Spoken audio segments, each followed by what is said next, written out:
So welcome to those who know me and who have come back to listen to another one. For those of you who don't know me, my name is Michele Buster, and I have been selling cheese every day for about 27 years now. The Oak Honey. This is a family company. Beira Baixa, before we were in the Beira Alta, this is the Beira Baixa. So it's further east and a little bit further south in Portugal. The Serra da Malcata is a different, it's more hills than mountains, and kind of like not so lush, but a little bit brown, but it's a very good breeding ground. There's a nature reserve, and this husband-wife team collects a lot of different honey that's there. So many different varieties on what they do, and they have all their own bees.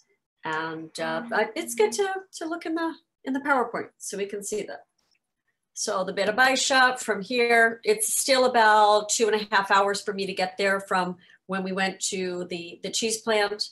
That's if I don't get lost. So this is Frederico, and I would, and the whole family, and they had me in their house. In fact, some people, it was like no business could be done until I went to the house, sat, had a meal with them, and then we could talk business and go see things.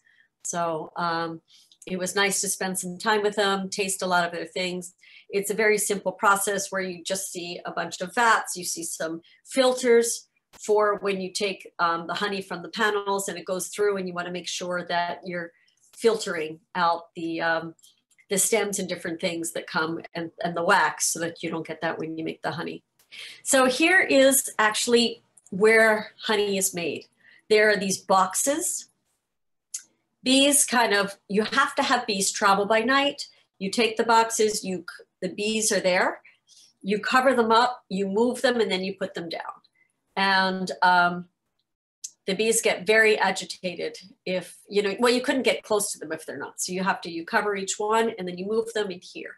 And where the honey gets made is inside each of these boxes. There are all the panels, and you take them in the area that you want to collect the type of honey that it is. So if it's oak honey, you need to be near trees and forests, because they're not collecting it from flowers. They're collecting it from the actual trunks and the different plants that are around there. Whereas the flower is different. There's actually, in lavender, there's lavender honey that comes from the flower and that comes from the plant. And depending which part it comes from, the honey has a little bit different characteristics. But inside there will be about 4 or 5 panels, and then there'll be like the honeycomb that you see that's inside there. And I have to say that suiting up, it's not my favorite thing to do. It's very scary to have those bees, swarm around you. But, the people who are dedicated, and they really love it, and you really get the land and the terroir of what's around here. Here you go, some bees. So this is the panel. Here you can see wax and the honey that's coming in here. We work with honeycomb too.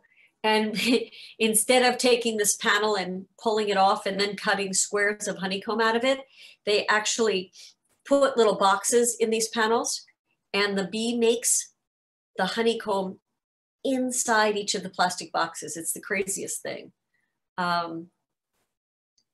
There's this big, terrible wasp that's been killing off bees across the world.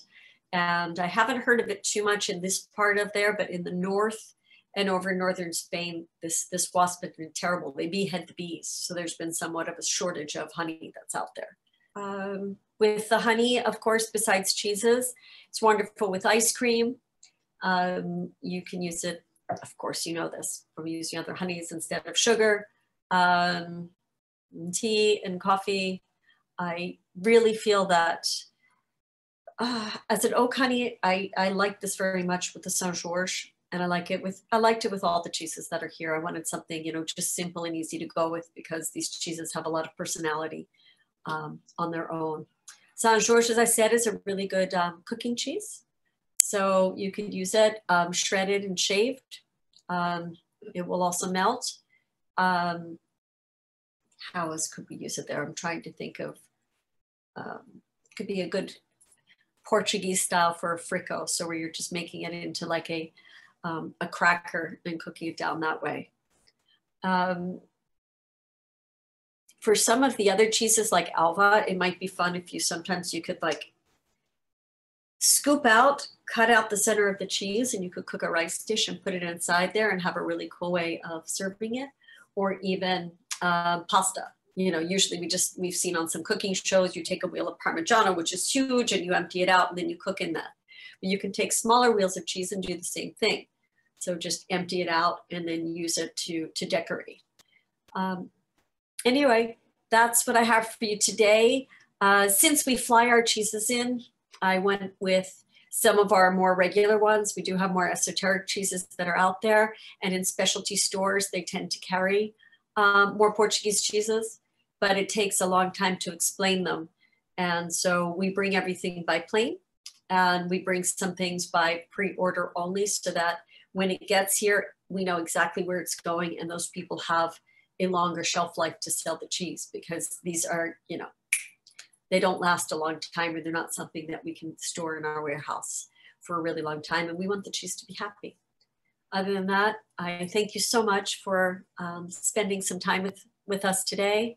It's always my honor and pleasure. And hopefully we'll be doing some things more. I think I'm going to take a break for a few months, because times are changing and people want to be away from the computer and out in nature. So thanks again for joining us. Thanks, Michele. That was really wonderful. So for those that are looking to get more cheese, you know, they should be able to go through Bruno. Yes. And I would check through there to see whether or not they've picked up some more, or you can always check with them and ask them.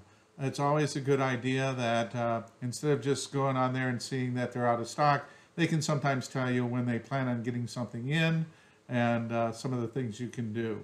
So, you can write me. You can write me at Michele with one L at forevercheese.com, and I'll help make it happen. I did talk to them and tell them that, you know, there was a number of people who signed on after they closed the ability to get cheese. So they said that they would build in some. So please, and otherwise you can also write to me and let me know where you're located, and I could maybe help you get another retailer in your area. thank you. And for those of you that are first time on this, we also have Taste of Italy, Taste of Croatia, that we've already had a chance to do, and including Taste of Spain. So this makes our fourth in the series. And hopefully by fall, we'll have the charcuterie together and tie that in for our number 5. Thank you so much, Michael. Appreciate All it. right, Thank you, everybody. Have a great rest of your day. All right, you too. All right, bye-bye. Bye.